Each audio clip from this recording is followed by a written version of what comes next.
Okay, let's begin. So good news is I don't have a long presentation today. We're going to present a film, but I just thought I'd give you a little bit of context on Herbalife and the film. Yesterday, Michael Johnson, the CEO of Herbalife, was quoted about this event. He says, "I'm trying not to laugh." And we think this is not funny, and we think this is very important. And you'll decide for yourself whether there's something to laugh at or there's something serious here. With respect to the former distributors who you're going to meet in the film, I've not met any of them before the film was made. I just met 4 that will be with us today that will be answering questions. I didn't meet them not for lack of interest, but rather I felt it would be more objective. I did not meet them first. A few data points on Herbalife. 88% of Herbalife distributors make no commissions. The people who spend $4,000 to become sales leaders, these are clearly people who are investing to be successful. The median sales leader makes 0. 95% of the people who spend $4,000 to become a sales leader make less than $8 a week, which is obviously not enough to cover certainly the $4,000 you spent, let alone your expenses. The failure rate for sales leaders we estimate to be over 90%, although the company does not disclose the number. 1% of the Herbalife distributors get 87% of the commissions that are paid. Again, the structure of a pyramid scheme, the vast majority of the rewards go to the people at the top. In 2005, Herbalife disclosed that 90% of just even the first time people quit the business. They stopped disclosing this number in 2005. More recently, they've been making the argument that people sign up because they love the products, they want to get a 25% discount, and they want to be members. How many membership organizations do you know where 90% quit in the first year? Certainly Costco members, which is a point of analogy that they make. Costco has a 95% renewal rate.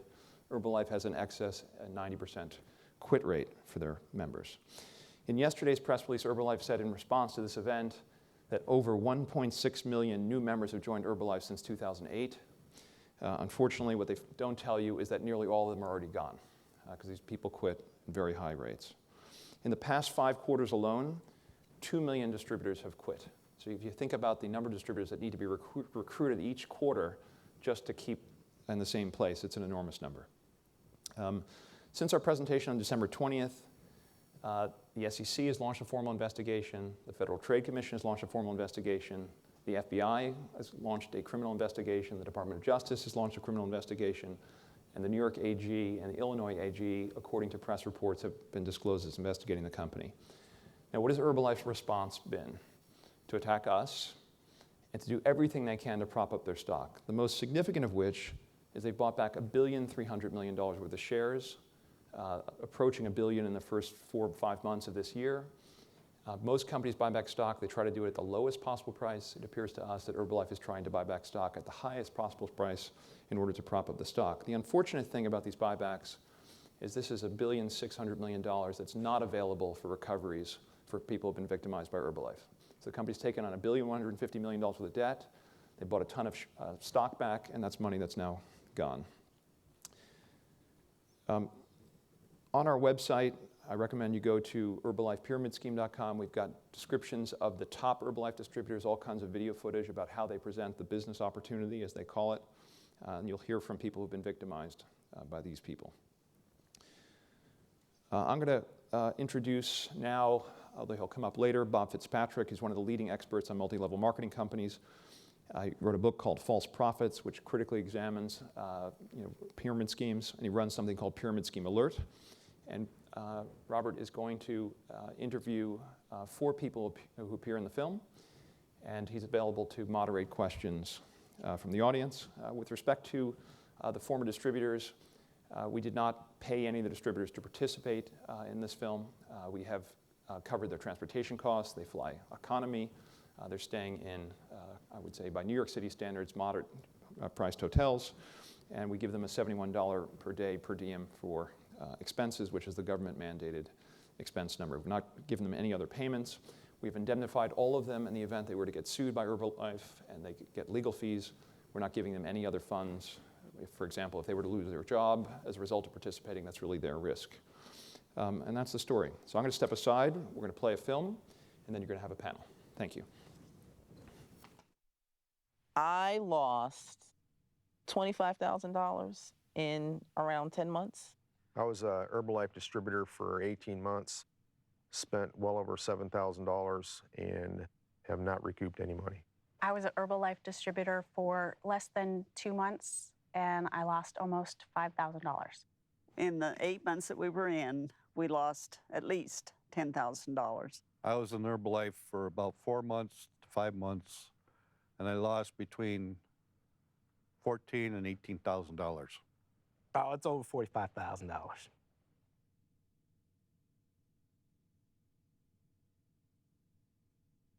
I was a technician for about 30 years. And I was a legal secretary for the last 15 years. I was a dental hygienist. Spent 20 years in the Marine Corps. National Guard. Well, I just got out of the Marine Corps, and I started working for Department of Youth Corrections. Sales at Macy's. Automotive repair shop. I spent 30 years in the banking industry. An IT manager for the city of Sacramento. I went to school for 4 years, and then I was in the Navy, and I did, in fact, command my own ship. After my severance ran out, I was getting pretty desperate. We got pregnant with Abigail, and we knew that we wanted to have Amy stay at home to be a full-time mom. I was on a contract position, so when the contract was up, I was out of a job. Pretty much lost my sight and couldn't get out. We're at the place in our life where we'd like to be able to put a little bit more away for retirement. One of the talk shows, they was advertising this in home business. It sounded pretty good. Listeners just like you are discovering how to earn quit your job type money right from their kitchen table. The secret, incomeathome.com. You know, work from home, make so much money. I thought this would be a good opportunity. It was being endorsed by Sean Hannity, I believe it was Sean Hannity's program. so I thought there was some validity to it. You know, listeners just like you are discovering how to earn quit your job type of money right from their kitchen table. We've been telling you about incomeathome.com. They had a website you could go to, and I looked at it, and I was interested enough that I went ahead and made contact. When I watched the video, that was the first time I heard Herbalife. This is a great business opportunity. You have the opportunity for financial independence and freedom. You can do it with helping people change their lives, by getting them in a better nutritional mode, by getting them healthier. We believe in a healthy, active lifestyle. We're glad you joined us. Congratulations again, and welcome to Herbalife. If you're looking for a home-based business, this is the one you want. They just made it seem so easy, like within a few months, I'm going to be making anywhere from $2,000 to $4,000. What they were telling me was, you know, in about a year, you should be making 10 grand a month. And in 90 days, our income hit $10,000 a month. Last month, we were over $20,000. Last year, I made over $100,000 a year from my home. The initial expense was the $199 training packet. The first DVD was $39.95. You had to buy into Powerhouse, which was a merchant account, You had to have Connecting Point, which was their phone service. a business credit card with American Express. You have to have 3 websites. I got 3 websites. Paid packs were $29.95 each. I had 69 of them for a total of $2,066. We spent $17,800 in 3 months. And they don't tell you any of that. Well, all we need from you is $200 and you're in business. It seemed to me like they was just basically wanting your money. If you don't follow these options, which cost more money, then your chance of success in the company is diminished greatly. But in order for you to do the business the way they want you to do it, you've got to upgrade. And then that's where they hit you with, oh yeah, you can make a whole lot more money if you buy in as a supervisor. The enticing point about that was anything that you sold, you as a supervisor will get 50% off the price that Herbalife sells it to you. But the supervisor is a $4,000 order for all the products. I think there was subtle intimidation that you will not succeed unless you become a supervisor. Even with the discount that supervisors get, which is a 50% discount, they charge so much in shipping, you can't make money. Herbalife products at 50% off are a lot more expensive than regular products similar products that you can buy at GNC, Walmart, Costco. So I would have to reduce the cost of the product just to get it sold to where I was making nothing.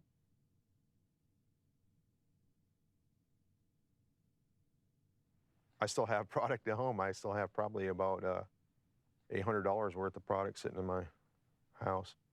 2 years later, I still have product at my house. I was looking at it the other day, so I might as well just throw that away. I just want it out of my house at this point. It's a really nice scratching thing for my cat. Actually, I kept 2 canisters, yeah, just in case somebody ever wanted to look at them. Yeah. It's really not about selling Herbalife. It's really about getting people's money by bringing them into the business. That's all I ever heard about. Every time I was on the phone with Ricky or Nancy, it was about, you need to get people under you. Remember we talked about the serious recruiting a minute ago? Recruiting the people that want to do the business part-time, full-time, looking for the opportunity. And what is different about the production bonus from royalties is that royalties are paid 3 levels deep, and the production bonus is paid to infinity, as indicated on the worksheet with the arrow that's pointing down to the infinite sign. And I really want to make sure you understand what I'm saying. In order for me to make money, it wasn't through selling, it was through recruiting. The more distributors you have underneath, the more room for more potential for residual income to funnel its way up to the top. I think recruiting was definitely their main goal, to get people under you and build your little pyramid or whatever you want to call it. Your income is based off what these other people below that you've brought in are doing. If you purchase these leads and you sign up so many people this month, those people are going to also do the same thing. And come right down to it, it's a pyramid scheme. And once that deal gets to $1,000, okay, you get a 2% bonus on everybody in their downline, okay? It is a pyramid scheme. Everything was laid out with a script, exactly word for word what to say. I knew they were half-truths because they were training me to do the same thing. We're going to tell you exactly what to say and exactly what we say. We want you to write it down word for word. Even though you may not agree with it at this point, just write it down. When someone asks you any questions about our products, you're going to say, I don't know about that. Write that down. I don't know about that. And then you insert your personal testimonial or a borrowed testimonial. I could tell that this was not on the up and up to a point to where they're asking you to make up a story in order to help sell the product or the program. I would tell people, oh yeah, come on in, you know. I got rid of mine in a month. I never got rid of it in a month, but I mean, that's what they tell you to tell people. We have numerous people earning 6-figure incomes, and right now, our business is really exploding. I can say, well, here's, you know, this is good for your heart. It really does work. I've got a heart condition, and, you know, it's helped me out. I have never had any lupus flare-ups in the last 18 months. Since I've been on these products, I will be on them for life. My cholesterol dropped down to 176. No more fibromyalgia, no more arthritis. I felt like I was being encouraged to be a little deceptive. If you deceive people and suck them in, then you'll be a success, because that's what we do. You had to tell the white lie to try to get Susie Q to come into the business. That was the whole name of the game. That's one reason I got it. I don't like to be dishonest to people and say, oh yeah, well, Tom, tell me how much, oh, I made $1,000 last month. Well, I didn't really make $1,000. It cost me $5,000 to get that $1,000, you know? By the time you figure out, wait a minute, this isn't okay, something's not right here, you're already on the hook for a lot of money. And I think a lot of people keep trying, hoping to get it back. I got taken away. I mean, I was wrapped up in a dream. It's like playing a slot machine. Once you get started on it, you always think the next one's going to be the big winner. It was like an addiction. I felt compelled to keep going for some reason. I ran out of money. I probably would have still been trying to get that lever to give me the jackpot, you know, because they're that good in making you feel that it's just right around the corner. Almost seemed like it was a cult. It's like a cult. You get in, some people don't get out. And I knew that it was going to destroy my life if I attempted to stay there, because it couldn't work. I'd been in it over a year, and they wanted me to invest that same amount of money to keep the supervisor thing going again. And I said, no, I'm done. I haven't seen a return. I'm not going to continue. My credit cards were maxed out, and there was no more money to have. You know, I couldn't sustain it anymore. I just told her she's got to quit. If she continued this, not only will it put us in a dire financial straits if we continue, possibly her health is going to get affected. I think I was probably close to having a nervous breakdown by the time I quit seriously. It was so bad that actually one day I had to rush him in to the hospital. He had a heart attack. Yeah. It hurts, deeply hurts. And I feel deeply violated and taken advantage of. I feel stupid, and that I've dragged some people in to it that really didn't have the money either. So I feel kind of responsible for those people. I feel horrible if anybody lost money because of me. I do. I feel terrible about the money I lost, but I feel worse about if anybody else lost money.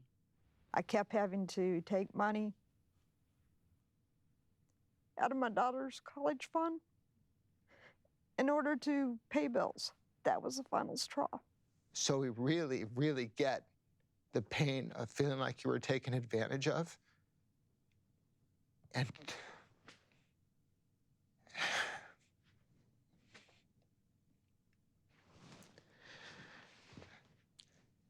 this is the real thing right here of what it did. I kept thinking maybe I ought to go, a bunch of people ought to get together and have a class action suit, but I didn't know how to do anything like that. I don't think we even knew where to go. Who was I going to call? I didn't think there was anything I could do. I formally filed a complaint with the FTC against Herbalife on the grounds that it was a pyramid scam. You took these people's dreams and hopes and turned it into a nightmare for them. It's not right. It's just not right.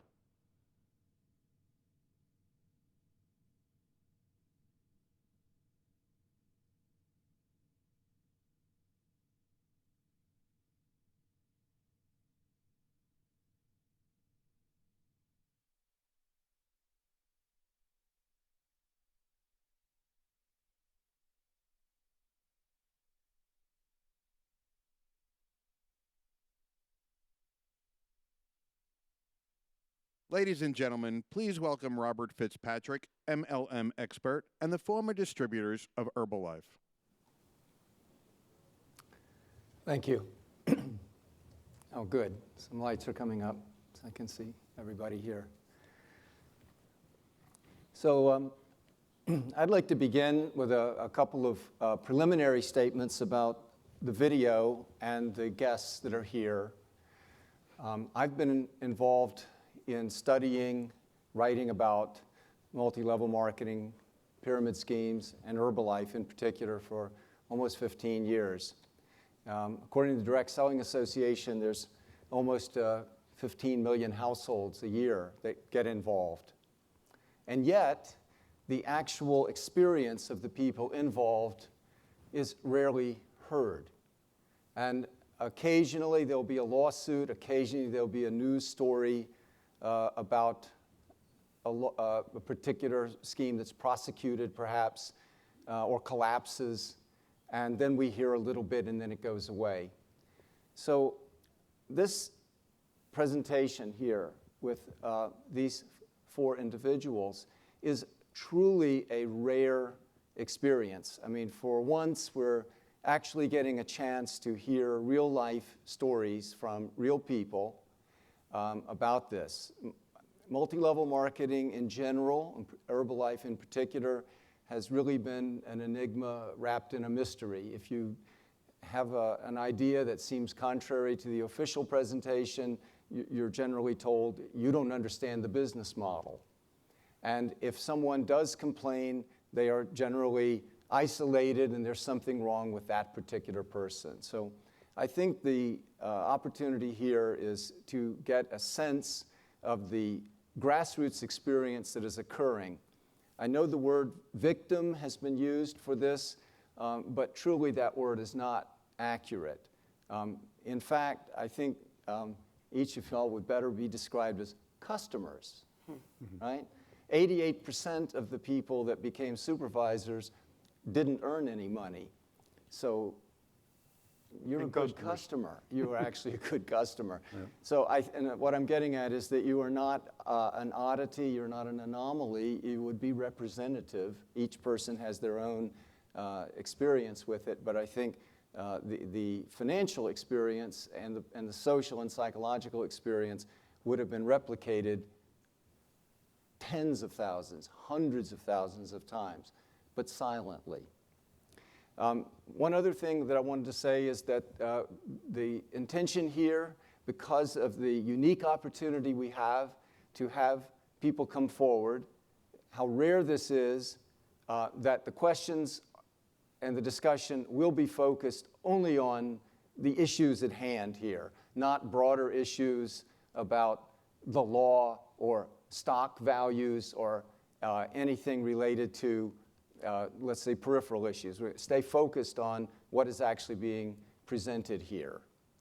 To the guests here, I just wanted to say in advance, I really commend, I guess would be the word, you for doing this. And I know, maybe you don't know how important it is to break the silence and get the stories out into the mainstream.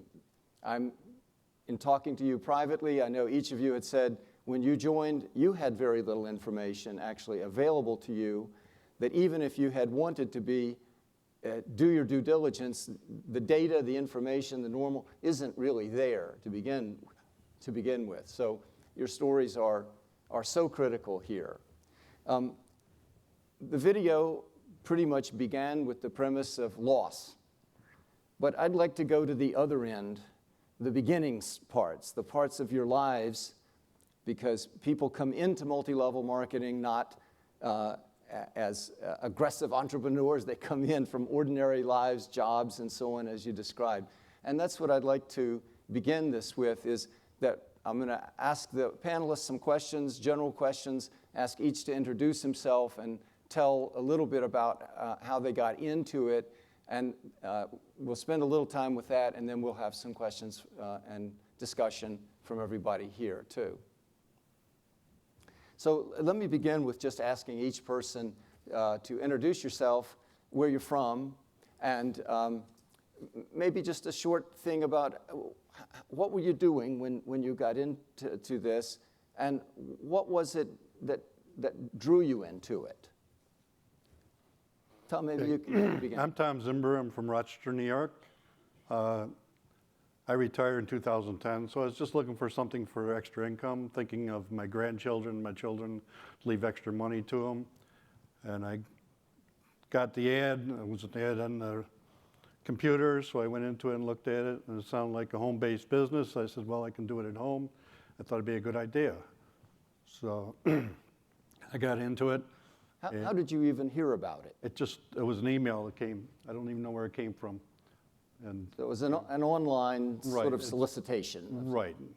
Make money from home. That's all it really told you until you signed up and paid the $9.95 for a CD to find out a little bit more.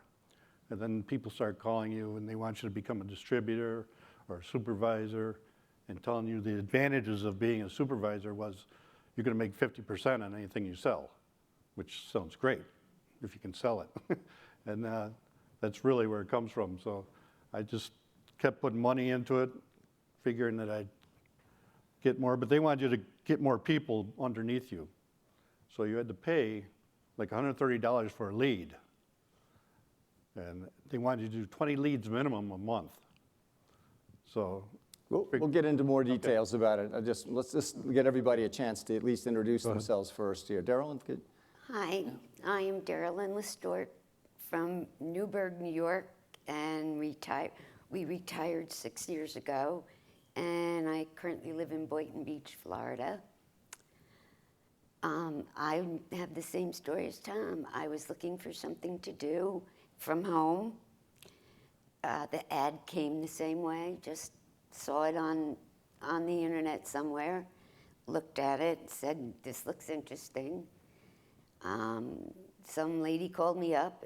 I told her I was driving, I couldn't talk to her, and I gave her a time, and right then and there, she called me back. And I started as a supervisor. She said, well, I'll make you a deal. You don't have to do the whole thing, not the 4,000. We'll split it in half. And there was some way she said she could get me in with someone else, so it would be only half the product instead of the full 4,000. And I just went gung-ho, and I just can't believe I look back on it now, it's just still so devastating and unbelievable to me that I even got to the point where I got. And but we'll get further into your experience too. Pat, same thing. What were you doing? How did you get involved? How did you hear about it? Well, I live in Oklahoma now. I was in North Carolina. I was at Camp Lejeune. And I was about a year out from retiring. I was looking for another source of income once I got out, basically just to offset the retirement. This looked like a pretty good deal. It was all over satellite radio, and they did a pretty good job advertising. So I just went gung-ho just like these folks did, got in and started to realize that there were some issues with it. Okay. And Lynn? At the time, I was a legal secretary, and I was at work surfing online, and I came across an ad. It was a young African-American fellow who was talking about how he was making money. And I said, okay, you know, I'm always hearing about multiple streams of income. Let me take a look at this. And so the cost of the information packet was free, they said, but it was a $9.95 shipping charge. So I said, okay, not a problem. I could spend that. And shortly thereafter, someone called and told me about this business, and kind of they coerced you to really coming on board. When I found out it was Herbalife, I really didn't know much about Herbalife, but I didn't think that I really wanted to be involved in it until they began to tell me more about it. And from then on, well, $25,000 later.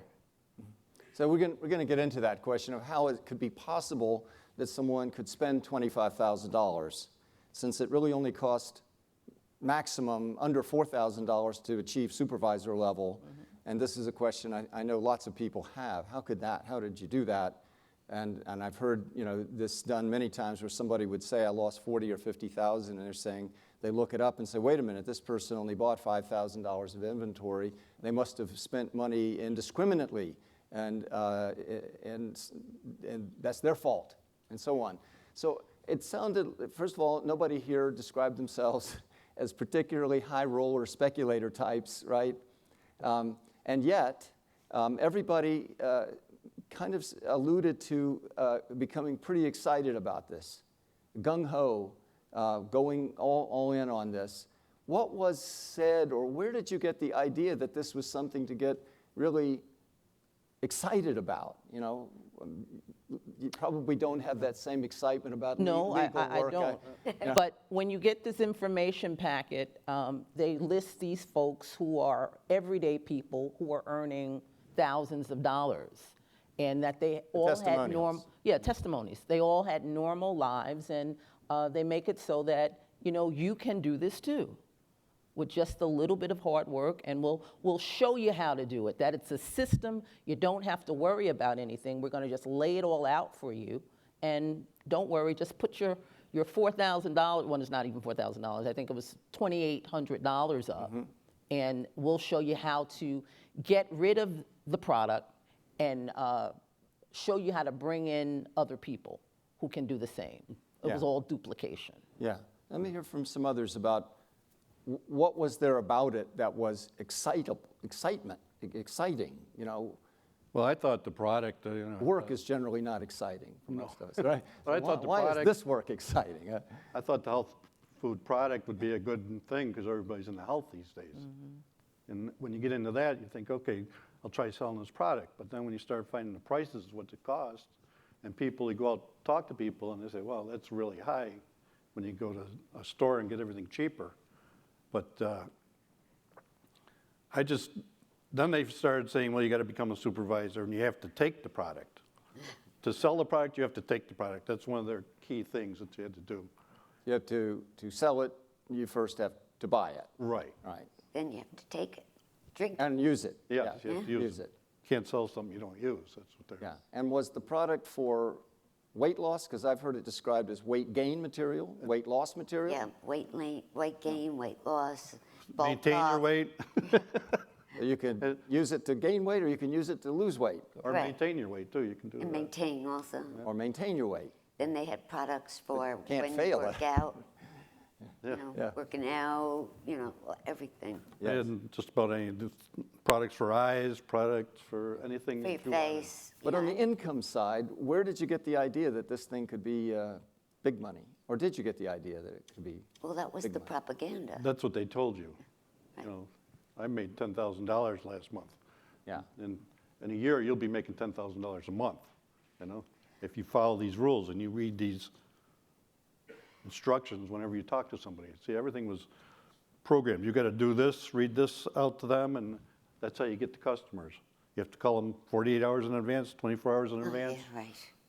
To make sure they're going to be there for the phone call. And actually, when you start out, somebody else is doing all the talking for you. You have a supervisor above you that does all the talking for you. You're just listening, trying to learn what they say. Then you listen to what they're saying and you say, oh my God, I'm not going to lie about that. You end up lying about things that you shouldn't. So now, to be clear, I think for everybody here who may not understand this, you were solicited online, you joined through that solicitation. The solicitation was followed up by phone calls, resulting in your becoming Herbalife supervisors. Correct. Right. Now, to become an Herbalife supervisor, you had to purchase, or you could have sold, I guess. Did you? No, you had to purchase it. You purchased somewhere, it's $4,000, but that's the retail price. Right. Right. So then shipping and taxes and so on, you're paying tax on the retail price. Yep. So you pay sales tax on the $4,000, then you pay shipping on the amount that was shipped to you. So somewhere above $3,000 or in the neighborhood of $3,000 each.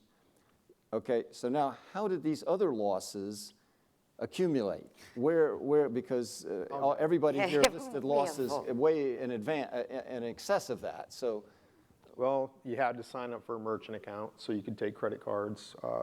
You had to have websites so you could market your products. You had to buy leads. You had to have eHome, iOffice. Now, who were you buying all this from? We were buying all this through the eHome. eHome. eHome. Correct. That's their main. The iOffice was a group of distributors led by a guy by the name of Anthony Powell, who really wanted to do a business online. So, Herbalife's philosophy was a life-to-life thing. Anthony figured that you could do it online and make more money.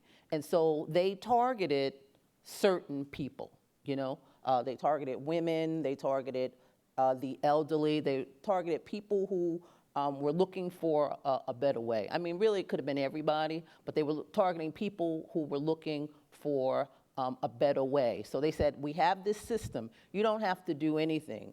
We're going to provide you with everything you need, capture pages, domain names, but everything was, they created everything. Like a domain name really can go to GoDaddy and buy one for $10 or less.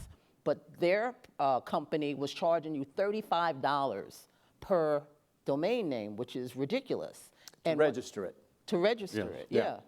And then these leads, they How were much called did the leads cost? $129, $130. For how But many? we should explain what a For lead one. was. $100. $139. No, $130. $130 for one lead. But For one let's lead. explain what a lead And they is. said, Yeah, what is a lead? A lead is a name A With a phone person's number. name, with a phone number Yep. of a person who may or may not pick up the phone, may or may not speak to you, and may or may not come in and join. So you could pay in advance. You're paying in advance for You this paid $130 for somebody that might hang up the phone on you. Correct. Then you buy another $130? No, wait. It may, and the same person who may or may not even speak to you and may or may not decide to join. And it's irrelevant whether anything happens. You've already paid the $130. Right. And the one thing is they sign up, they get a CD. Well, you have to send them that CD. They pay $9.95. You pay $30 for that CD to go to them. All right. Oh, you pay for the $30. You pay $30 for the CD that gets sent to them. That's right. And how much do they pay for that? They pay nothing. $9.95. Oh, right. But okay. if they return it, that's all they pay. If they keep it, then you charge them $39.95. Yes. So that's the fine print. When they Right. receive that, if they don't return it, they get billed Right. more. Yeah. But But they leads- end up oh, sending sorry. them Go back. ahead, Go ahead. No, leads were called paid packs, okay? All right. And a paid pack was just someone who wanted to do a home-based business. So it could be somebody who filled out a form online saying they wanted more information about a home-based business, okay? That person, and the qualification was that they had a credit card. Yeah. That's all they wanted to know, is if Yep. you had a credit card. If you had a credit card, you qualified as a lead, and they were charging us $130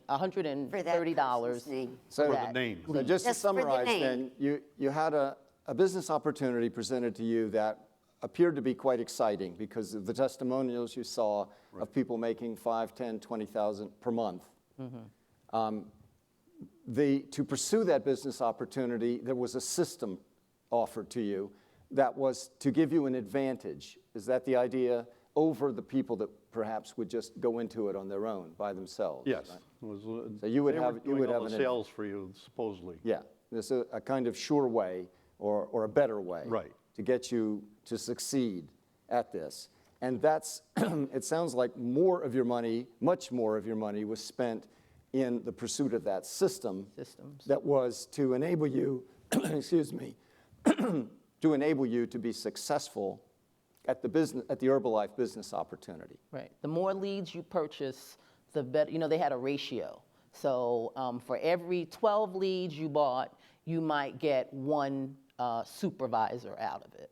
Yeah. If you didn't get a supervisor, maybe you would have gotten a distributor, which costs less money, but that was their ratio. Okay, so, and then I've got maybe one more question here to get the basic picture painted. Nobody here yet has described selling the product to anybody. Well, yeah, I Right. was going to say that. So- They talked about it being all about the products, but it When really you- wasn't. When you got on Not the all phone, about the product. when you got on the phone, did you ask people, did they need to lose weight, or did you speak about their health, or did you start from the premise of this is about a business opportunity? Or what was the thrust of the solicitation that now you're on the soliciting side? I think the script was to see if they needed to lose weight or need some health products or gain weight or whatever. But the basic was just to get them interested to become a distributor and pay the $199 for a distributor. And then if they didn't do that, they'd try to sell you the product or whatever.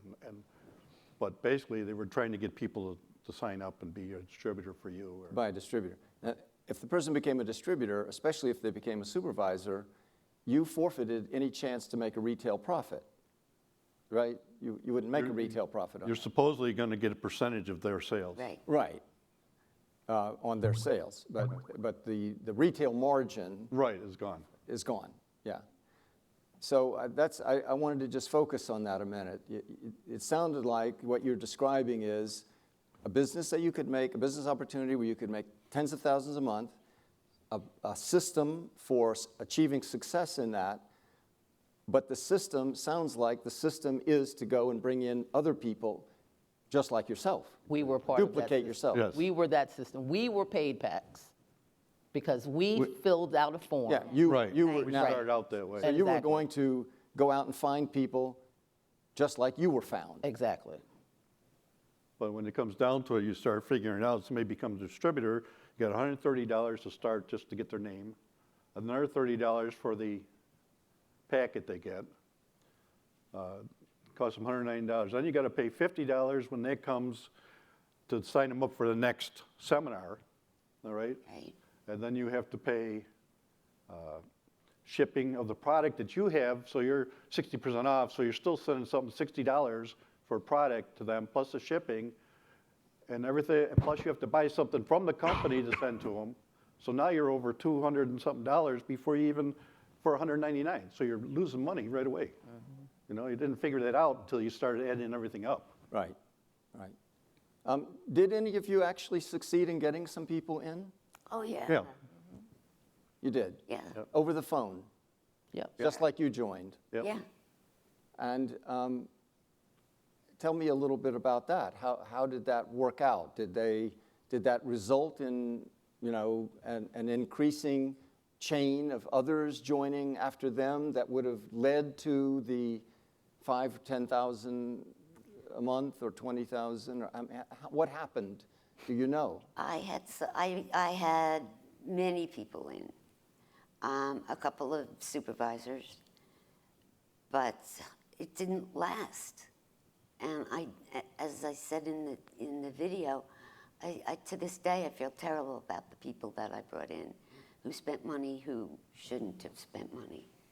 It doesn't work. They didn't have the money too, because they Right. tell you, I'm using this credit card to buy this stuff. Right. You know, I can't buy any more because I got to pay it off. So it happened to me after all my credit cards were maxed out. I said, well, I can't buy any more leads. Well, you got to sell more product. Well, the product isn't selling, so it sits on my shelf, storing away. You know. Pat, what about you? Do you I have just any- had managed to get 3 distributors that did absolutely nothing. So everyone I approached on the supervisor level, again, it came down to money. I think they were a little bit smarter than me when it came to that. Yeah. And you know, again, they got the better deal. So you spend hours on the phone at night trying to utilize the script in the way they want you to utilize it to get people to bump up to the next level, get them interested. Some are interested in, you know right away after doing a few of these calls if they're interested a little or if they're interested a lot. And they would listen to what I had to say, and then they say, well, let me get back to you. I have to talk to my husband or whatever. And then, of course, you know, or wife, and the spouse would usually say, no way. Right. We're not spending that money. That's got to go to something else. And times were tough during that time, too. You know, this is Right. when I was started, it was the end of 2010. And people really didn't have that money. The ones that were making money were the ones that were tied into all the iOffice, the websites, the leads. Merchant's account. Everything. Merchant account, yeah.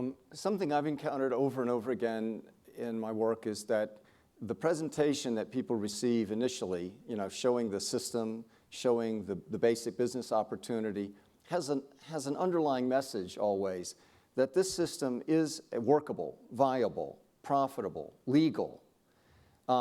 If you work this system 100% properly, as we instruct you to do, so that if you don't succeed at it, there could only be one reason. It has to be you, right? Right. System is perfect. It works. I'm wondering how each of you have dealt with that message that was delivered. Did you experience that as I described it a bit?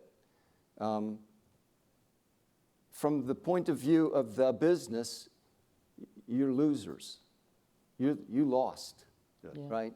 Even though, as we know, 88% earn 0. So you were probably ahead of the curve a bit there. But that's 0, not net. That's 0 gross, right? Right. So how did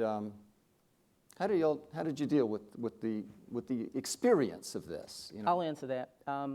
I must have brought in about 10 people, 5 of which who became supervisors. The elderly couple who was in the documentary, they were people, Bill and Mary Ellen Perkins from Colorado. I love these folks. I became very close with them. I was working with them. They had to borrow money to become a supervisor. And you began to talk to people, because if you were doing it part-time, you hounded people from that lead list you had up to 6 times a day. If you were full-time, you were calling people 10 times or 12 times a day. Right. And so you would call them one time, leave a message if they weren't home, and then call them back just about every hour. And block your and phone block number. your number so that That's what you they tell wouldn't you. look like you were. This is as you were instructed to do. Correct. Yes. Right.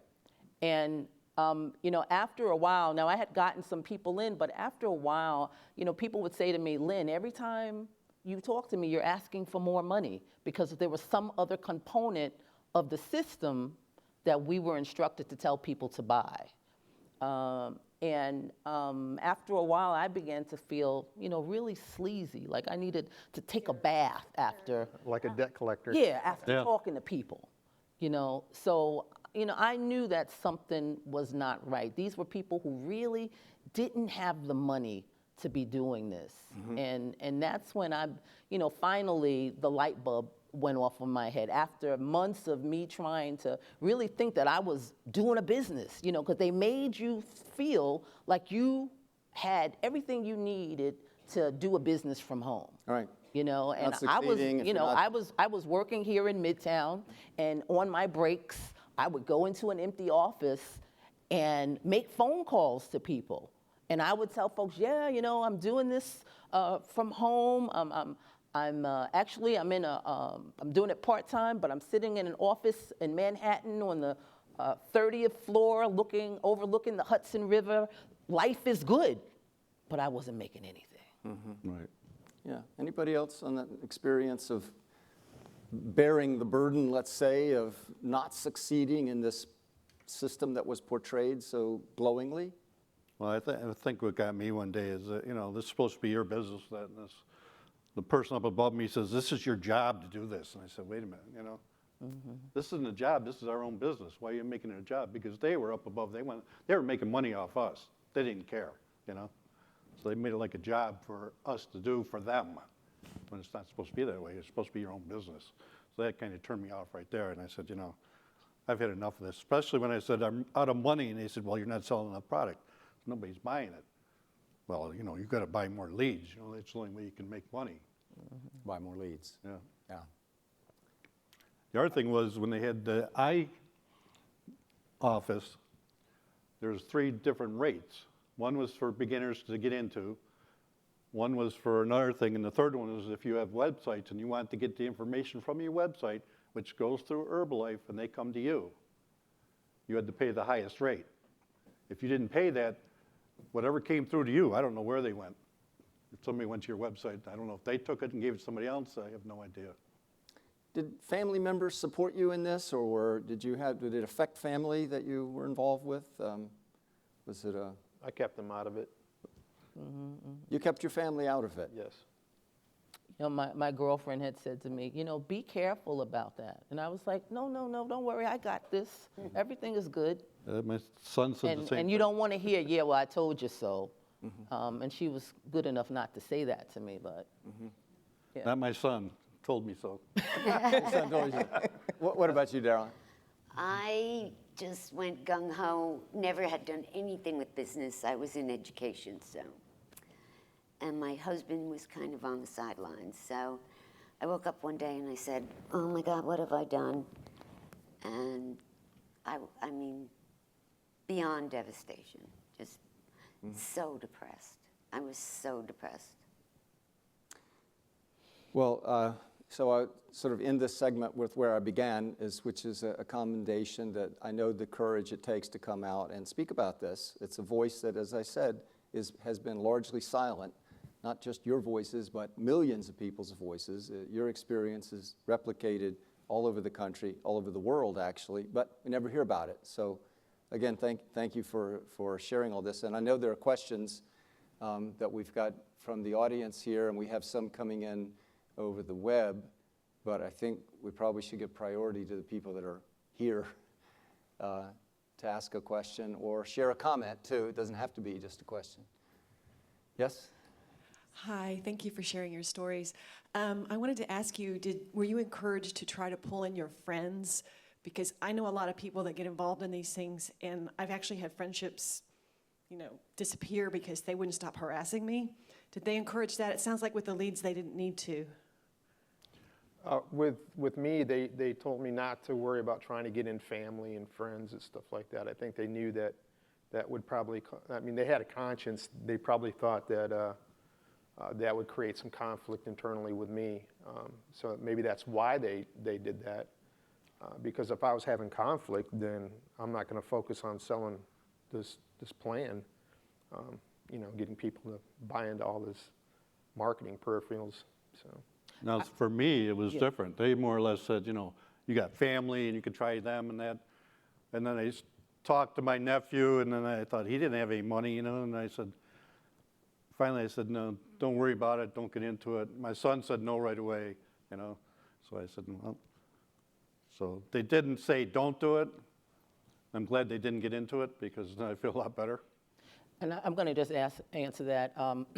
They really felt most people don't like to talk to friends and family. So if they're providing you with these leads, they say, look, don't worry about it. You don't have to talk to friends and family. Yeah. We'll provide you with these leads. But at that time, we didn't know that those leads cost $1.30, $130 per lead. I think in general, overall, there's sort of two tracks that you can see how multi-level marketing or Herbalife works.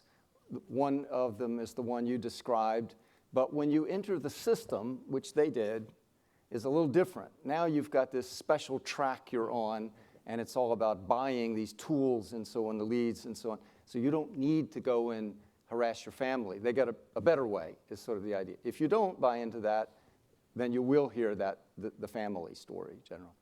Yes? I just want to thank you all so much for coming. I think it's really important that you're speaking out, and it's very brave of you. And thank you, Robert, for moderating. I think you're doing, you're a great person to have here. I have a couple of questions that are maybe a little related. In the film, people talked about, and I've heard this before, about this being like a cult, like feeling that you feel like you've gotten wrapped up into a cult. And I wondered if you could, first of all, comment on that. And then there also seems to be a lot of fear people of coming forward and, people talked in the film about, no, I didn't know where to go to get any redress for my complaints. If you could just talk about those, if those things are intertwined, or maybe there's two separate questions. On the cult aspect, the reason why I said that in the interview, I went to one of their seminars, and they began this whole thing of false motivation. Maybe it was real for some of them, but they would jump around with their pill shakers, and and I thought, wow, They did. what did I just walk into? And at that point, you spend 20 years dealing with people from all demographics, and when somebody's just pulling your leg. And at that point, that's what I felt. And I looked around the room, and I noticed everybody just glued in on all these people in hopes that maybe someday that they're going to be up there on the top of that pyramid. But the bottom line is there's only one top to the pyramid. Yeah, as I recall, get there. As I recall, they asked you to bring your own supply and shake it. Right. Right. I didn't do it, but a lot of people took their own supplies and shook it when the lead did. They had like a meeting. It's a seminar you Seminar. attend. In Las Vegas. Had to pay your own way. So you traveled to Las Vegas. Yeah. And you didn't shake the... No, I didn't shake I didn't remember my pill shaker. I wouldn't do that. I'll answer the second part. I was angry. So for me, I was looking for a way to find somebody or some way to report them, or I wanted something I could do, some good to come out of it. So the first thing I did was file a claim with the FTC. That was the very first thing. It also helped that my daughter's an attorney. So she was the one who, told me, do this. So, and that started the ball rolling for me. And what was the result of your filing the claim with the FTC? I'm still waiting, but when Anna told me she would look into it for me. When did you file it? A few months ago. Could you all talk about when you left the program? I don't know that we got the dates of when you were in and when you left. I don't have an actual date.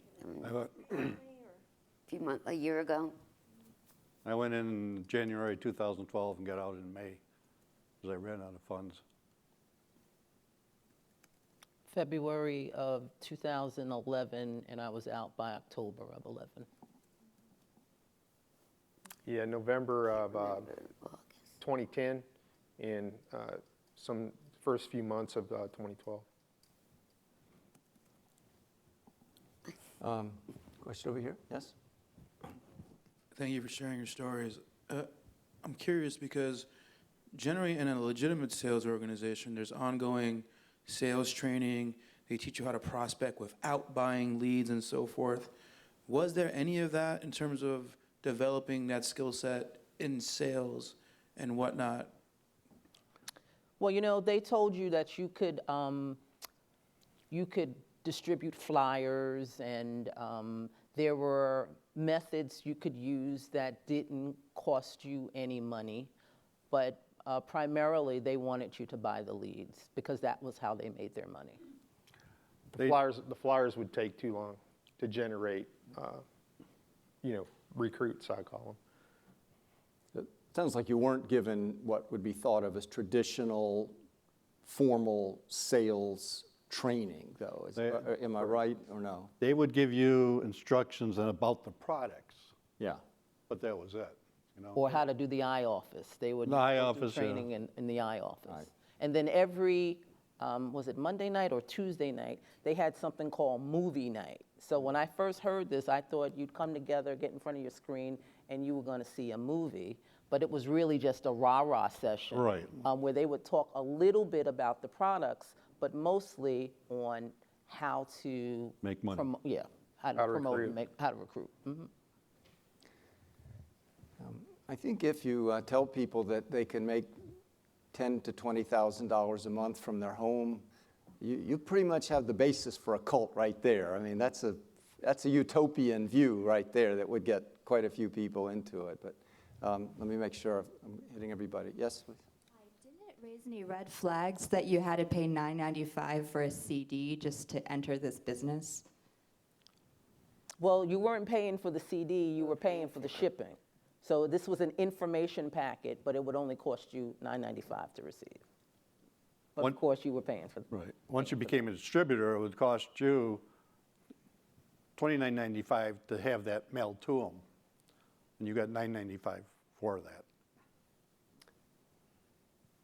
So make sure we understand that question. You're saying your thought is that if you have to pay $10 or so to just get information, something's fishy. Was that the idea? Yes, exactly. I mean, if you get an unsolicited email and like, here's a job opportunity, would you think to pay to join Monster? I mean, even if it is just shipping and handling, it's still $9.95 to enter a business. But it wasn't unsolicited. Okay. You know, I mean, in my case, it wasn't unsolicited. I was on a website and I happened to see an ad, and that's what prompted me to opt into it. Okay. Mm-hmm. Let's see, maybe over here. Yes, thanks. Hi, two questions. First one is, can you talk a little bit more about how much interaction you had with the corporation itself? In other words, were you just dealing for the most part with the person above you and that was your boss, as it were? Or was there, if for example you were pulling out or something, was there anything that came to you from above? And how consistent was what you were told, all of you, to each other? I mean, is there a very specific script and an approach that's followed with everyone, or is it sort of left up to everyone once they get a certain level on the chain? And then my second question was to Daryl, was there any response from the company to your filing the suit? None. Not a suit, right? A complaint. A complaint, no. I'll take the first question you asked. In my experience, the eye office and Herbalife were two different things. The only thing that Herbalife did was supply the product. The eye office was a totally different entity. So there was something called the weight loss challenge that Herbalife did.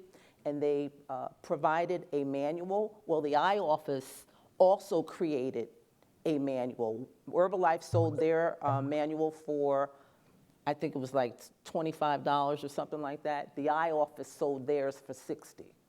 So really they never told you to go to Herbalife website for anything and get involved with Herbalife. They tried to keep you isolated from the company, but my thing was Herbalife had to have known what was going on because these people were their distributors, their top distributors. They knew what was going on because when you became a distributor, and I had to send something to the distributor. I had to go to Herbalife and order the stuff to send to the distributor on top of everything else because that's what they tell you to do. You have to buy this for the people that are joining, for like a startup. This is Herbalife product you're speaking about. So Herbalife would have known about the product. You're selling the product. They knew about that. They knew that you're on iOffice or whatever. They know that you got that information from there. But if you had questions, you were not directed to go to Herbalife. No. You were told to go to the eye office and your upline at the eye office. Yep. Right. They tried to separate. I would say too, that's normal in all multi-level marketing. You remember, you're signing a contract as an independent contractor. Liability and all sorts of things like that are assumed personally when you do that. You're working as a contractor now, not as a consumer. So your relationship is to your upline, to your sponsor, and so on, which is separated legally from the corporate. That's not just for Herbalife, that's for all of them. There were a few others too. Yes? Yes, I have two questions. The first one is that you as distributors lost a lot of money. Do you know of people who made money? Because I heard that some distributors make a lot of money and they are happy. And the second question is that, because Herbalife fooled you, what do you want to happen to Herbalife? Anthony Powell made a lot of money and he's pretty happy. Yep. That's the only one I know. My supervisor told me, oh yeah, I'm making lots of money, but then you find out he's still working full time. He says, well, I'm just trying to hold my position as a nurse. That's why I'm working. So they tell you they're making money, not necessarily they really are, to bring you in. This is part of the black box that I was referring to at the beginning. I think several of you, or maybe somebody that isn't here on the video, said they told people on the phone they were making money too. Yes. Yep. So that's typical. I mean, you won't generally be solicited by somebody who tells you, I'm broke and in debt from this thing, but you ought to join it, right? They tell you, like I said, I made $1,000 one month. It cost me, they tell them, oh, I made $1,000 last month. Didn't tell them I spent $5,000 to $10,000 to get that $1,000. That's right. They didn't realize that. So that was hidden from them. But to be clear, the money you lost did go somewhere. Oh yeah, right? I don't know So where it went. somebody Somebody's happy. Somebody made some money. Did that answer your question? Yeah, was it enough? Oh yes, that's what I thought. What do you want to see happen personally, or do you have a view of what should happen? I just don't want to see anybody else get involved in it. It's really, that's the main thing. Hopefully people see this and they realize that it's not worth the time or money, and you're going to lose money if you try it. That's my main reason. That's exactly right. Yeah. Yes? Good morning. Sorry, I'll come back to you. Yeah, let me take him first, and then you'll be next. Thank you. Thank you for sharing. I'm here from Councilmember Rodriguez's office, Uptown. The question I have is, could you speak to the quality of the product since you were taking it yourself? Is it a legitimate product that's being sold, or does it work? Well, there were people who got results from taking it. I mean, I think the product is okay, but can you buy comparable products elsewhere for less money? Yes, you can. Yes, I tried the product and I did the weight loss. So I lost 20 pounds, but you use one container. When you buy a box, it's $101 it was. You have the vitamins, the cell blockers and all this, and it took you 2 of the containers to lose weight in a month, not 1. So you had to double your amount. So I had to go get another box out, which is, I'm losing all that money because I took it out of my own personal stock. The weight loss, not that we're going to try to dissect the product, but the weight loss is the result of reduction in calories, is it not? You replace some meals with the shakes, yeah. Yeah. Yeah, basically that's what it is. Right. Stress makes you lose weight too. But That'll work. And the stress. I also did Weight Watchers and did the same thing. lost Weight weight. Watchers, yes. So. Sorry for the delay on getting to Hi, you. good morning. One of the things the company has recently implemented is what they call their gold standard guarantee. So you can get the money back from your business pack. If you want to return your inventory, you can. I was wondering if you could talk a little bit about the kinds of things you could never get back, even if you were to take advantage of that kind of policy. Because it strikes me that there's a very loose compliance regime here between corporate and what's actually going on with the distributors themselves. On the leads, I was actually told if a lead did not produce, that I could swap that lead out for a new lead. I did make an attempt to do that, and I was shot down. What about the inventory itself? The inventory, I Herbalife wasn't told that I could turn it in or anything. No, they didn't share that with us. I returned what I had left inventory, but that was only because it was past due. If you keep it too long, you can't return it. But as far as the leads, when you get that $9.95, you pay the $29.95. Those people send that back, you can't charge them $39.95. When that comes out again, you're paying $18.95 for that same CD to go to somebody else. So they're saying, no, we're saving you $10, but you're still not making any money on it because now I paid double for the same CD. But in terms of, I know the inventory was the smaller, significantly smaller aspect of your source of loss. Right. But I think what you hear a lot is nobody could lose in this business because you can always return the inventory. And I hear this, frequently, and maybe that's sort of what that question was getting at too. Well, you can't return the money you spent on, or they won't return the money you spent on iOffice. No. They won't return the money you spent on leads. They won't return the money you spent on websites. So there's a lot of investment there that you're not going to get any reimbursement on whatsoever. Product is just a little bit of that. Right. That's the smallest part. Smallest part. Okay, somebody back here? Yes? Hi, I'm Jennifer from Senator Klein's office. I've seen shops, Herbalife shops around the community. Can you comment on that? How does that work? Because it's not from home business, but like actual shops. So I don't. There are nutrition clubs, if that's what you're referring to, which is another part of the Herbalife company, whereby they are certified through Herbalife to set up a shop. But that's a whole nother part, and that's not what we were doing. Right. It's another distinct part of Yes, Herbalife. it's another system. Right. And it's presented, as this one was, as a method, a system, a pathway to become successful at the Herbalife business opportunity. And so the lead sales was one system, leads and the telemarketing system, the CD that was made. That's a system. It can cost significant money. The nutrition clubs is another one, but I don't think anybody here was in those, right? Is that correct? No, Yeah. To me, they said you couldn't go and start like a store and sell Herbalife. You had to sell online, and that's the way you have to sell, or have a party at your house and introduce people to the product, try to sell it that way. But you weren't allowed to go out in public and start up a store and try to sell it that way. Yeah. To be clear, you said shops. They're not actually shops, right? They're not retail businesses. They are clubs, right? Is that what we're speaking about? Yeah, I think so. Yeah.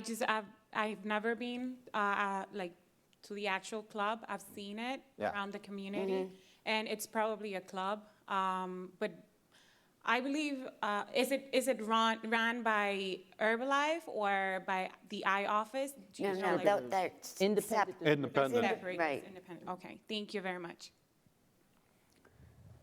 And somebody here? Yes? Hi, thank you all for sharing again. What is the relationship between the Herbalife Corporation and the iOffice platform? Now I don't think anything. I don't really know. But no, it was an independent distributor who decided to set up his own system. So it was really no relationship to Herbalife other than we were using the product to do a business. Was the corporation aware that this was? They had, yes, they had to be.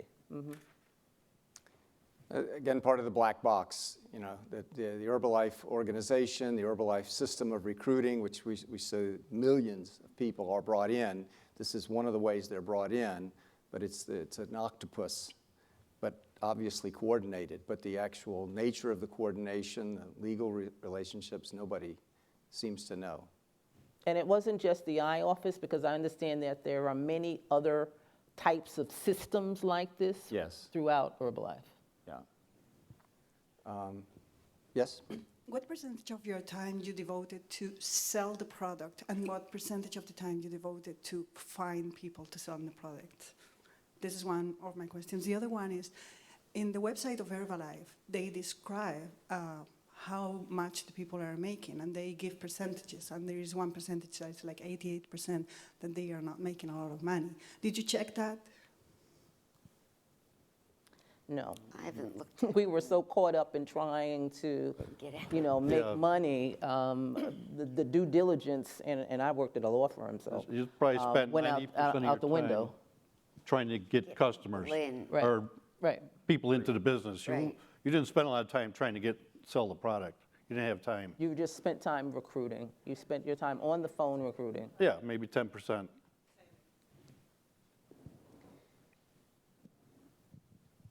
Michelle? Yeah. Thanks.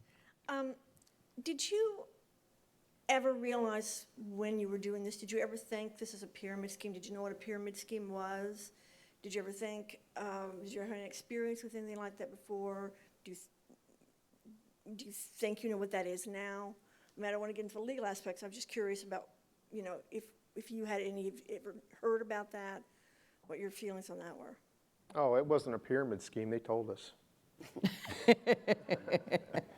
Yeah, they, eventually you figure things out. Just like if you start a new job, you really don't know what's going on with it. But the more time you spend there, you start becoming a professional at that. And like I probably, out of all these folks here, I was probably in it the longest. And I didn't spend as much, but I did learn a lot in there, and I started figuring things out.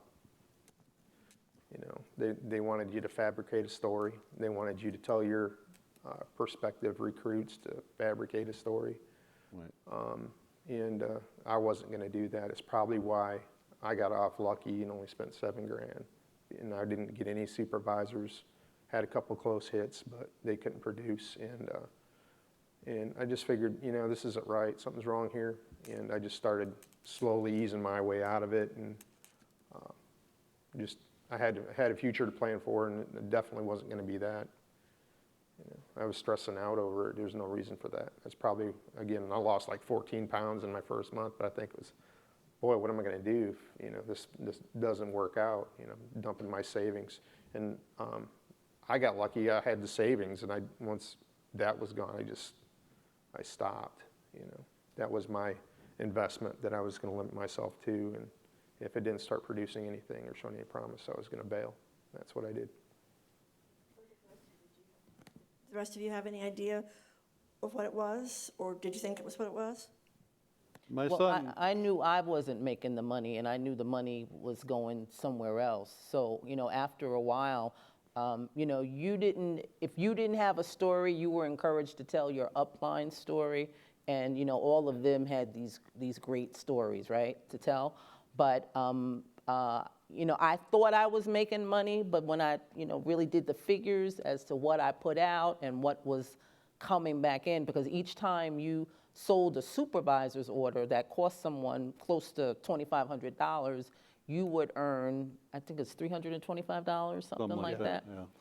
And so, you got all excited when you made the $325, but then when you thought about how much you spent trying to make the $325, reality set in, and I knew, I kept saying to my supervisor, the only people who are making money is Anthony Powell and his minions, because I'm not making any. So I knew something was up. Remember, we started with points. My son mentioned that it was just a pyramid scheme, and I said, well, I'm not looking at it as a pyramid scheme, I'm looking at it to sell the product, because I thought today's day and age, everybody's worried about health and that. So I didn't really think about the pyramid scheme until I got into it and then started spending all this money and then realizing that I was getting nothing out of it except heartache. It's hard to imagine pyramid schemes are considered illegal, right? But if you entered a meeting, a room like this with people that look like this, how could that be a pyramid scheme, right? Pyramid schemes must be sleazy-looking operations, not this. So I've never met anybody yet, really, that got into these businesses and immediately were struck by the thought, pyramid scheme. Maybe scam, maybe cult, but very rarely pyramid scheme. There was somebody back here, too. Yes, sir. Hi, and okay. She has the mic. I wanted to just congratulate you on your courage for just coming here today.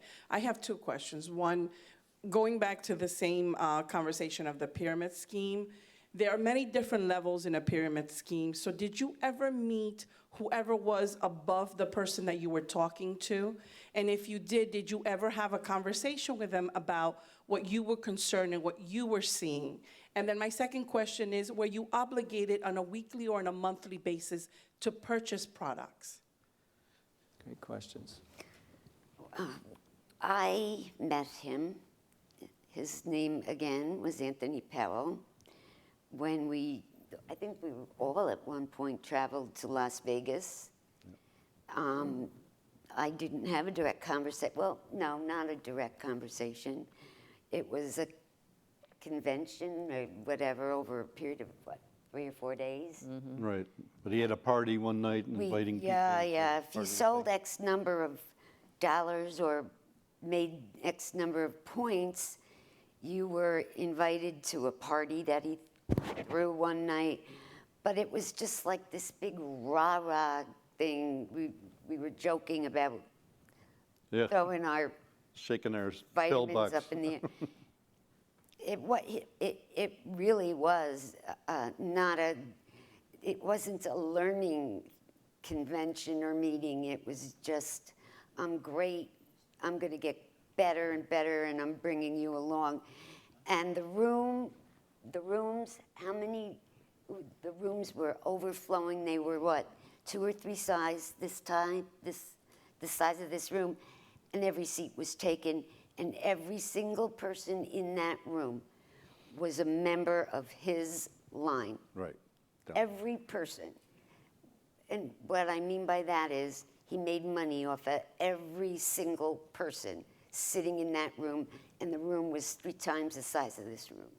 And can you address the question about purchases of products? So I know there's an amount to qualify. Did you ever talk once about the product? Well, he never did, but they did try to sell at the convention. They sold you, they wanted you to get this his workbooks. Workbook for some kind of weight loss clinic you could hold, buy this software from a financial guide to help you so you'll know if you ever get audited, you'll have all your information there, and you can, it's teaching you how to keep books. But what about the inventory? Inventory, they recommended that you bought monthly the product for yourself.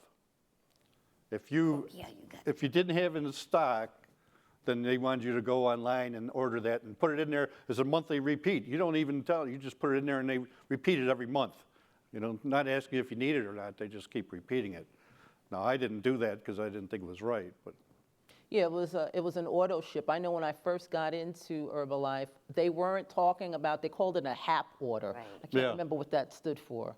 HAP, yeah.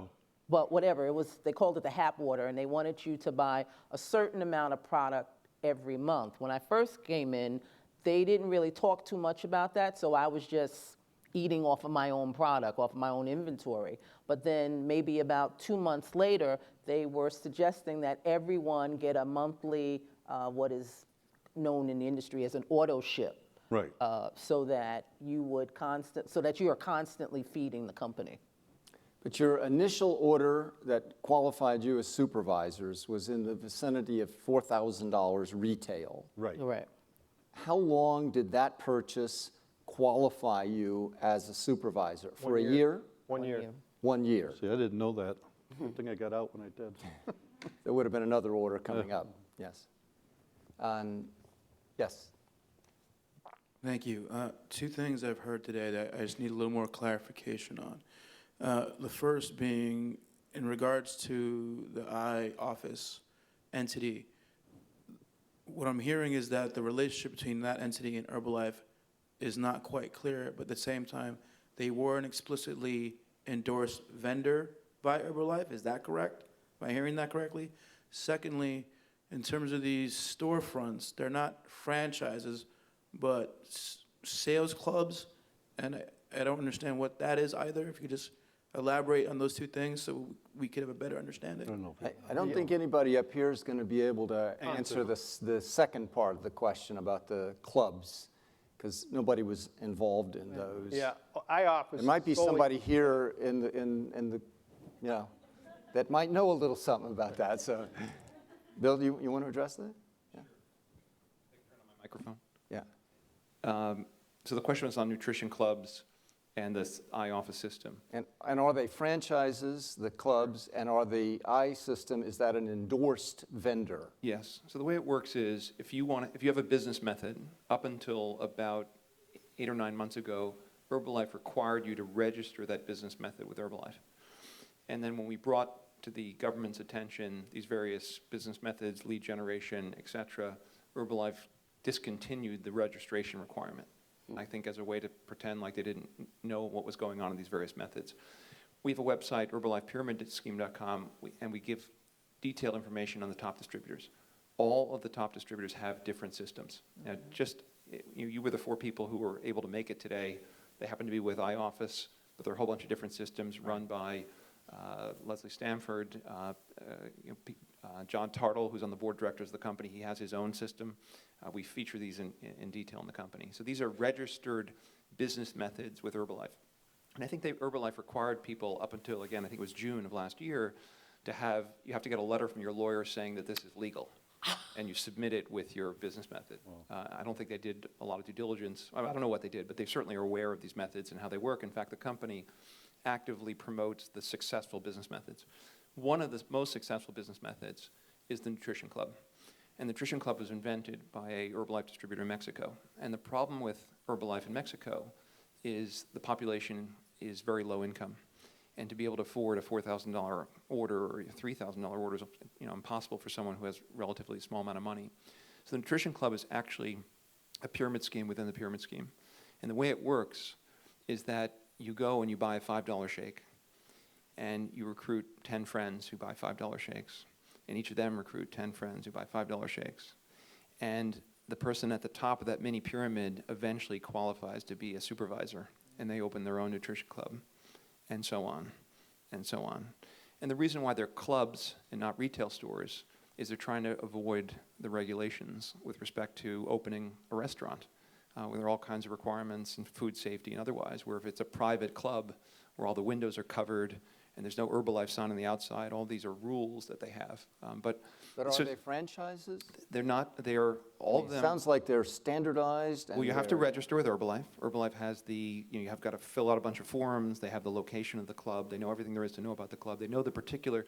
In fact, there are successful systems that work inside the clubs. There's one that's called Club 100.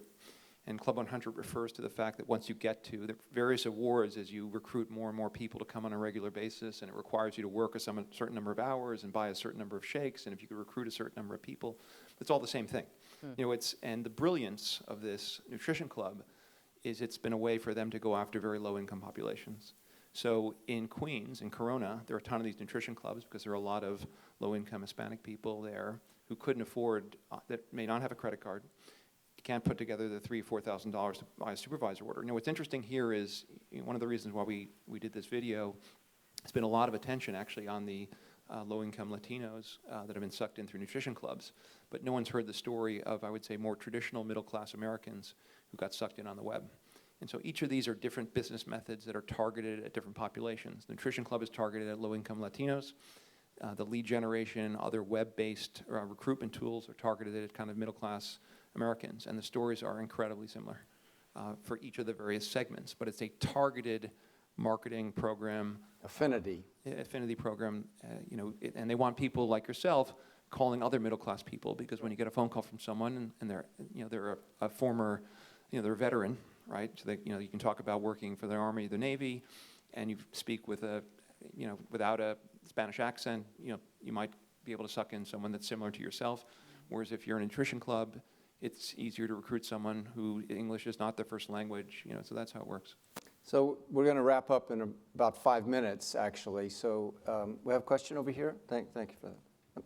Somebody here, you got the mic? Just a comment. I'd like to congratulate the people who came uncompensated into this program to talk about their experiences and the excellent documentary that accompanied this program. As Yogi Berra said, this is deja vu all over again. As a former assistant attorney general, I brought my first pyramid case in 1970, and the stories that I heard were virtually identical to those that I've heard today. And to no one's credit, those stories that I heard have, until today really, have never been really publicly repeated in a forum where people could be advised, as you apparently were not advised, that there are some problems with this. The people who suffer seem to say, I'm ashamed of what's happened, and I'm just kept quiet.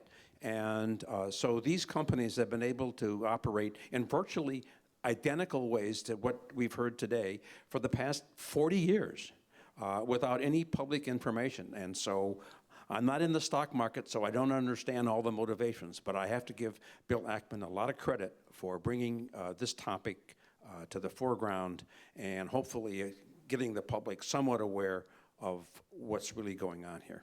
Thanks, and thanks to Mr. Ackman. Thank you. Yes, ma'am. Good afternoon.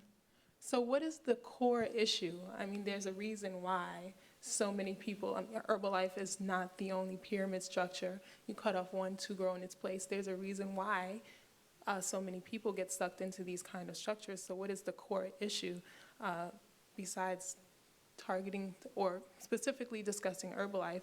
What is the goal? What is the intention? And I think, Michael, you said something about Robert, something about a grassroots approach earlier on. So what's the goal and what's the core issue? Yeah, that might be a good wrap-up question. And we spoke about this in the green room earlier, that underneath all this is something fundamental going on. Herbalife manifests it, but it's not only Herbalife. Now we've got the FTC grappling with it, maybe for the first time in 30 or 40 years. The question of an endless chain, a bogus income opportunity, a business masquerading as sales, but is in fact, as everybody described here, an endless recruiting chain, false income testimonials, and then by being able to present this utopian plan that is utopian because of the endless chain, right? If you get 5 and they get 25, 125, you've now got a gigantic downline. That's pretty exciting. Is it legal? Because the 125 now keep doing that, right? How long could it keep going? So I think there are fundamental issues raised by Herbalife which, in order for the FTC to deal with, they will have to address the basics. One of them is whether an endless chain income proposition is a valid, legal, legitimate income proposition at all. Bruce Craig, who has prosecuted these before, even into the 70s and early 80s, has attested that in the past there seemed to be a clear understanding that if it's an endless chain, it's not real. That's inherently deceptive and will inherently result in large-scale harm. So I think that's probably the basics. Up until now, there has never been an organized voice speaking to this new form of consumer fraud. The business opportunity fraud is a relatively new phenomenon. We've had product frauds, overpriced things, bad credit schemes, lemon cars, lemon laws, and we never really had laws. We still don't have laws that cover the business opportunity scam. Frankly, the majority of Americans had no need for business opportunities. Most of us had jobs at one time, relatively stable jobs. So the vulnerability to something like this that comes over the internet was really not very prevalent until recently. Now we have people prematurely retired, and we have people bearing student debt. We have millions of undocumented immigrants who can't get decent jobs. So there's an enormous market now for people seeking income. I've said this, that the hottest product on the market today is not an iPad, it's an income. So this is what Herbalife sells. Okay, it sells the powder too, but as I think was beautifully described here, that's not really what they sell. So fundamentally, I think this is going to be a challenge for America to whether we are going to allow this kind of a fraudulent proposition to be sold as entrepreneurship and the American dream. These schemes are hijacking the American dream. And I see it all the time, where people turn to these rather than seeking trades and jobs and so on. So it's a great question. It's a fundamental question. I don't think it's just about Herbalife, but Herbalife's in the crosshairs now and manifests all these aspects that we're speaking about. If there's anybody else that can add to that question, I think it's a great question to end on, you know, the fundamentals here. If not, then I think I want to thank everybody here, as others have too. This is a remarkable, rare privilege, actually, that we've enjoyed here for you to share your experience with us. Hopefully it will reach many, many more people. And, you know, thank you for your courage. Thank you.